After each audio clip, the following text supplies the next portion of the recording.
Ya, kalau kita ngomong soal berakar, itu berarti sesuatu yang di dalam tanah yang nggak kelihatan mata.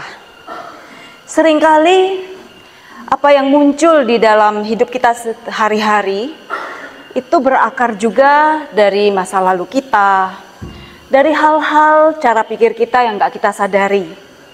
Nah, itu perlu kita bereskan supaya kita sendiri bisa mengalami sukacita di dalam hidup sehari-hari. Tuhan Yesus itu adalah ahli untuk mengembalikan retakan-retakan atau pecahan-pecahan yang serpihan-serpihan itu. Bahkan dibuatnya menjadi lebih indah daripada sebelumnya. Jadi luka yang sudah diakui dan disembuhkan, ternyata itu bisa menjadi berkat buat orang lain. Tadi saya cerita mengenai buku yang saya tulis, sebenarnya itu dari luka. Tetapi ketika saya berani untuk melihatnya, mengakui bahwa saya ini buruk, saya banyak kekurangan. Tapi kemudian karena belas kasih Tuhan dan rahmat Tuhan, Tuhan sembuhkan. Dan itu juga bisa menjadi cerita yang memberkati buat orang lain. Belum bisa ya? Belum ya? Oke, baik. Santo Agustinus mengatakan, Tuhan gak selalu memberi apa yang kita pinta dari dia ya, tapi dia selalu memberi apa yang penting buat keselamatan kita. Saya menyelesaikan doktor teologi saya dengan disertasi tentang spiritualitas dalam perkawinan yang menderita. Nah, menurut Yohanes Salib, penderitaan kita itu banyak diakibatkan karena pikiran kita. Ya, pikiran kita yang mau mengontrol semua keadaan. Ya, kita mau berpegang kekeh pada prinsip-prinsip kita yang kadang-kadang bentrok dengan orang lain. Nah, kalau ini belum dimurnikan di dalam iman, maka kita mengalami banyak penderitaan. Demikian juga ingatan masa lalu, memori-memori kita sebelumnya seringkali membuat banyak penyesalan di hidup kita saat ini, sampai kita menaruh janji Tuhan, harapan kita pada Yesus, baru kita bisa melihat bahwa ternyata semua yang kita jalani ini punya makna. Dan keinginan kita yang belum dimurnikan oleh kasih itu juga sumber penderitaan. Tapi dengan iman, harapan, dan kasih, semua penderitaan itu bisa kita bawa kepada Tuhan dan menjadi berkat. Nah, sekarang kita mau lihat nih ya, apa sih yang gudang itu isinya? Tadi kan luka batin ya. Kita lihat sedikit, ini sedikit aja karena satu sesi ya, tapi mudah-mudahan nanti malam Tuhan juga akan terus memproses kita. Jadi apapun pengalaman masa lalu yang berupa trauma yang nggak enak dan membekas, kita ingat ya, masuk di memori kita, punya kesan mendalam, tetapi itu efeknya negatif buat kita pada waktu itu. Sebenarnya kita mengalami rasa yang tidak enak itu, dan berdampak sampai saat ini kalau belum diberesin. Nah, pengalaman trauma ini bisa terjadi kita kena langsung nih, seperti orang-orang yang saya teliti kan pada waktu disertasi. Mereka banyak yang pasangannya itu berbuat kekerasan verbal ya, seksual, ekonomi, psikis ya, fisik juga. Ini semua mengakibatkan mereka mengalami trauma langsung. Ada juga akibat-akibat tidak langsung. Ya, karena misalnya kita sering baca, kita dengar ponaan kita dianiaya papanya misalnya. Kita juga merasa terluka, ya. Atau karena pengandaian. Pengandaian itu misalnya, saya kasih contoh diri saya nih ya. Saya sama papa itu kan tidak terlalu dekat. Saya menganggap papa itu nggak peduli sama saya.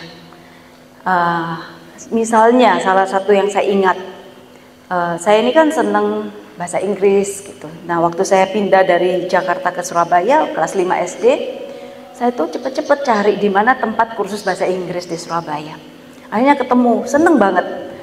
Nah, sore hari itu pada waktu hari pertama mau les bahasa Inggris, saya diantar supirnya papa dengan mobil. Jam 5 sore saya ingat, kemudian selesai jam 7-an, tapi memang waktu itu hujan deras. Malam hari sampai di rumah makan sama mama. Nah, setelah makan mama itu manggil saya bilang, papa pesan lain kali kalau hujan keras, kamu jangan diantar pakai mobil, nanti mobilnya mogok. Wah, waktu itu saya merasa, papa kok lebih sayang mobilnya ya daripada aku. Nah, itu pengandaian saya. Dan itu saya simpen aja, saya nggak tanya juga, saya nggak protes. Demikian juga ada beberapa kejadian yang lain. Nah, akhirnya sampai saya besar, puluhan tahun kemudian sebenarnya setelah saya menikah, pada saat saya doa pribadi di rumah, jadi saya terbiasa untuk doa pribadi tiap hari, termasuk doa hening. Biasanya habis baca firman, kemudian saya diam, hening, membiarkan Tuhan itu melakukan apa yang Dia mau di dalam hidup saya, di dalam doa itu. Nah, lalu pada waktu itu tiba-tiba muncul semua tuh memori-memori negatif di masa lalu, khususnya terhadap papa. Rasa benci, marah, kecewa yang selama ini saya pendam dalam-dalam itu keluar gitu, dan saya nangis bener, nangis dan merasakan emosi-emosi yang gak enak itu. Tapi setelah semua emosi itu keluar, ternyata saya bisa mengerti sesuatu ya. Tuhan sepertinya mengingatkan saya. Di dalam hati saya yang terdalam, Dia bilang, papamu dulu itu juga nggak mengalami kasih dari orang tuanya, sehingga dia itu nggak bisa mengekspresikan dan nggak tahu caranya mengasihi anaknya.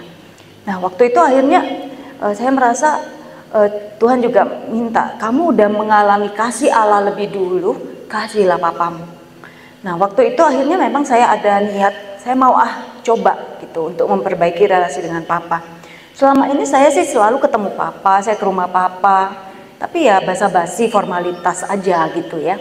Nah, tapi setelah malam itu, siang itu, setelah dalam doa itu, saya berniat untuk lebih tulus mengasihi papa ya. Saya ngajak papa makan, saya nemenin makan, ajak pergi, itu dengan bisa lebih tulus mengasihi begitu. Dan saya bersyukur 2 tahun sebelum papa meninggal, saya dan suami mengupayakan sehingga papa itu akhirnya dibaptis. Nah, jadi pengandaian itu seringkali juga membuat luka. Saya berpikir, oh papa nggak peduli sama saya. Tanpa saya tanya langsung, kenapa sih aku nggak boleh pakai mobil gitu. Nah, jadi yang membuat kita tuh seringkali mengalami hal yang nggak enak itu atau luka itu karena kebanyakan orang lain. Tapi juga bisa diri kita sendiri. Diri kita sendiri artinya kita nggak terima kekurangan diri kita misalnya.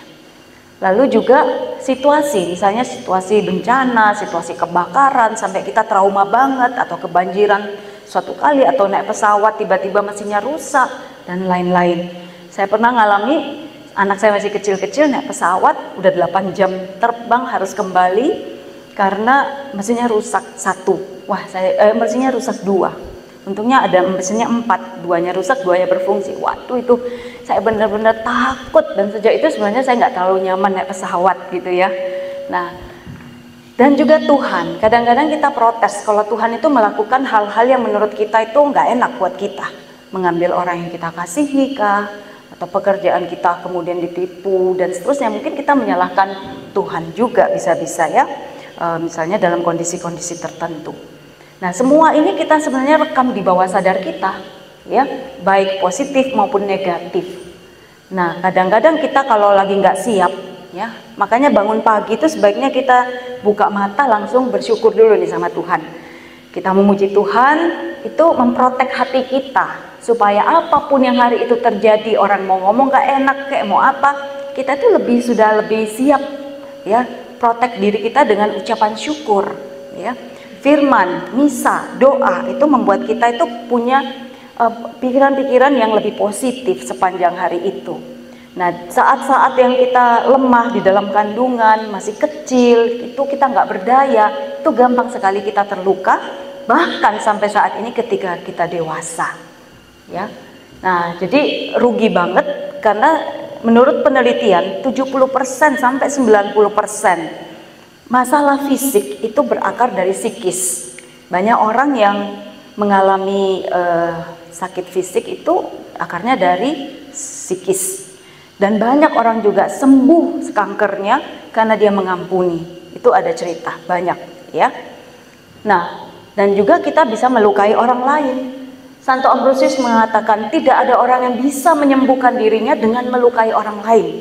Nah, kalau kita masih membawa luka, tanpa sadar kita terus melukai orang lain, dan efeknya buruk sekali buat relasi kita, keluarga kita, pelayanan kita, pekerjaan kita, ya, dan diri kita sendiri juga. Kalau orang lain terluka, sebenarnya kita juga pertama-tama juga terluka, ya. Ya, jadi kita terus mau membereskan ya masa-masa gelap, gudang kita yang tadi saya katakan, bagian-bagian gelap kita, ya, dengan membiarkan kasih Tuhan itu menyinari bagian-bagian gelap dalam diri kita. Ya, memori negatif kita dihapuskan, sakitnya diangkat, diganti dengan kasih Tuhan. Nah, makanya kita perlu doa tiap hari, baca firman, sakramen tobat, itu juga dalam upaya-upaya untuk membersihkan trauma-trauma negatif kita. Nah, dengan kasih Tuhan, dengan bilur-bilurnya kita menjadi sembuh, ya. Caranya sebenarnya bisa kita lakukan sehari-hari sendiri. Yang pertama, kita ingat kembali peristiwa itu. Biasanya orang itu nggak mau ingat peristiwa yang nggak enak. Biasanya kita udah lupa. Kita tekan di bawah sadar kita karena itu membuat kita nggak nyaman, ya. Jadi kita pura-pura nggak ingat. Makanya banyak orang yang luka batin itu keluarnya mungkin apa? Cari perhatian, ya. Mungkin mau ketawa berlebihan dan lain sebagainya, karena upaya untuk melupakan hal-hal yang buruk tersebut.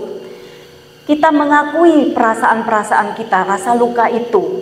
Terus kita menghadirkan Yesus, ya, kita mohon Yesus saat itu juga memberkati orang yang menyakiti kita, dan Yesus mengajak kita juga untuk memberkati orang yang melukai kita itu. Nah, dengan demikian kita dibantu untuk mengasihi. Nah, Bapak Ibu, saya waktu kuliah itu pernah merasa sakit hati banget dengan teman yang dekat, paling dekat sama saya, karena dia memfitnah. Nah, pada waktu itu saya beberapa bulan kemudian, 6 bulan kemudian, saya berkesempatan ikut retret 1 minggu. Di dalamnya itu ada penyembuhan batin, suruh basuh kaki. Saya pikir lah, ngapain saya basuh kaki yang saya anggap teman yang melukai saya. Kan biasanya dalam pembasuhan kaki kita minta tolong ada orang yang mewakili, dan kita bayangkan orang ini adalah orang yang menyakiti kita kan. Nah, lalu kita basuh kakinya. Nah, pada waktu itu karena saya dipaksa, saya basuh, dan ternyata hati saya itu yang kayak disiram air es, ya. Dan saya bisa lepaskan pengampunan gitu aja.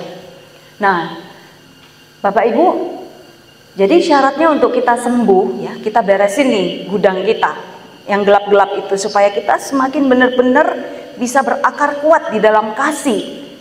Nah, Tuhan bilang, yang penting kita mau dulu. Aku mau beresin Tuhan. Kalau aku punya masalah-masalah, sampah-sampah, beban masa lalu, aku mau lepasin, ya. Waktu Tuhan Yesus lihat ada orang lumpuh di sebelah kolam Bethesda, dia tanya, mau nggak kamu sembuh? Jadi yang penting kita mau nggak? Tuhan beri kita kehendak bebas. Kita mau lepasin nggak luka itu? Kita mau melepaskan pengampunan nggak? Ya. Yang kedua, punya iman yang aktif. Iman aktif itu seperti ini. Ya, jadi kita menanggapi supaya pemulihan Tuhan terjadi. Jadi ini iman itu ada 3 macam, ya. Kita percaya, aku percaya. Semua orang yang sudah dibaptis pasti punya iman nomor 1. Iman yang nomor 2, oh dia percaya Tuhan bisa menyembuhkan orang sakit. Tapi yang kita butuh iman yang nomor 3, Tuhan mau juga sembuhkan aku, ya. Nah, ini kita butuh iman yang penuh pengharapan. Seperti perempuan yang sakit pendarahan 12 tahun, asal ku jamah saja jubahnya, maka pasti aku akan sembuh. Nah, ya. Dan yang ketiga, kita perlu bertobat. Jangan terus buat dosa, karena dosa itu adalah luka. Ya, kalau kita berdosa, kita sendiri melukai diri kita dan orang lain serta Tuhan. Dan yang keempat, kita mau ngampuni. Nah, ini proses yang berat. Karena merasa aku dirugikan, kok aku mau ngampuni. Padahal kalau kita ngampuni, kita sedang menyembuhkan diri kita.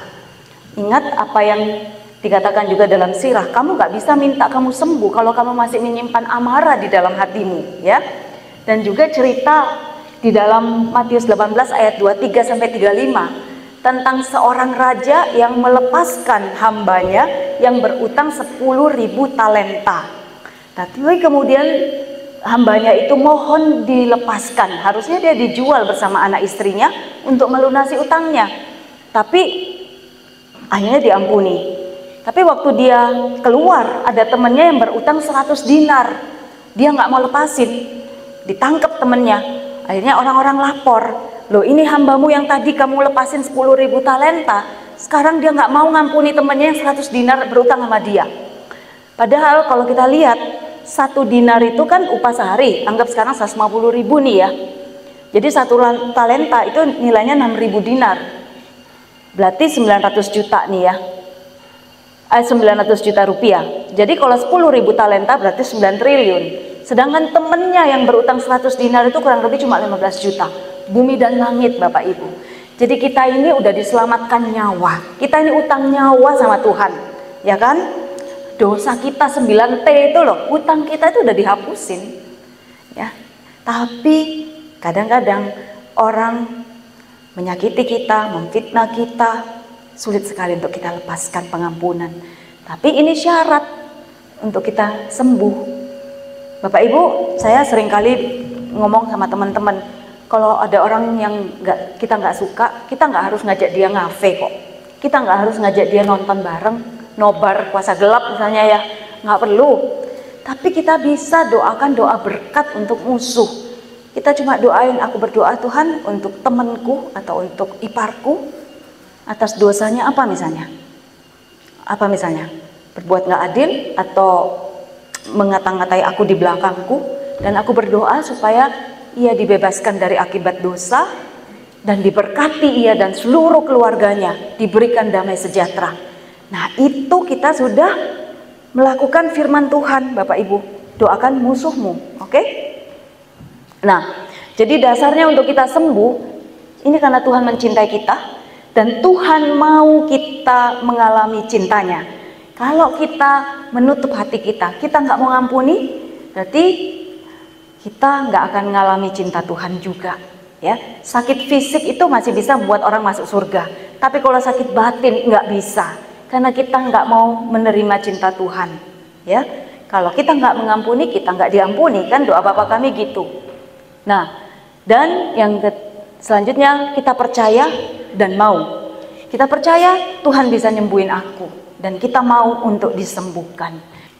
Nah, Bapak Ibu, kadang-kadang apa yang membuat kita terluka bukan hanya orang lain ya, tapi juga diri kita.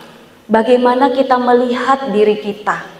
Kita melihat orang lain. Kita melihat kehidupan. Kita melihat Tuhan. Itu bisa juga menjadi sumber kita itu nggak bisa bersyukur, malah mungkin terluka. Apa yang kita lihat tentang realitas itu sangat mempengaruhi reaksi atau respon kita terhadap suatu keadaan. Ya, kita melihat hidup kita seperti ini kan, ada yang mengatakan, ya ini cuma separuh isinya, tapi yang lain mengatakan, waduh ini separuh penuh. Ya, realitas kita, cara kita melihat realitas itu sangat menentukan respon kita. Nah, jadi kita perlu bertobat. Bertobat itu apa? Punya cara pandang seperti Tuhan, yang Tuhan mau atas hidup kita. Kata Talmud, ya, kitab Talmud ya, orang Yahudi. Kita melihat sesuatu bukan seperti apa sesuatu itu adanya, tetapi seperti kita adanya. Jadi kacamata kita itu sangat mempengaruhi kita melihat realitas.